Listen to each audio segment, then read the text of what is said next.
ఆనాడైనా ఈనాడైనా రేపైనా గాంధీ సిద్ధాంతం, గాంధీ గారి ఆలోచన విధానమే దేశానికి, రాష్ట్రానికి, సమాజానికి చాలా మేలు చేసేటువంటిది, శాంతి ఇచ్చేటువంటిది. శాంతియుత పోరాటాల ద్వారా దేన్నైనా సాధించగలుగుతాం. ఎంత కర్కోటకులనైనా, ఎంత నిరంకుశకులనైనా మరి పారదోలగలుగుతాం, అంతం చేయగలుగుతాం అనేది గాంధీ గారి యొక్క సిద్ధాంతం.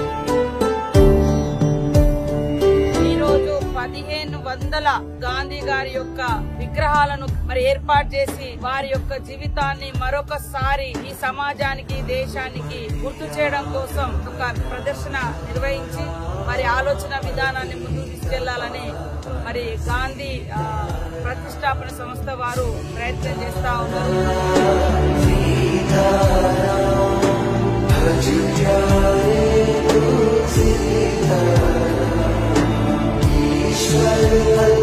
లాంగ్ లివ్ గాంధీ ఐడియాలజీ అనేటువంటి స్ఫూర్తితోటి మేము పనిచేస్తాము.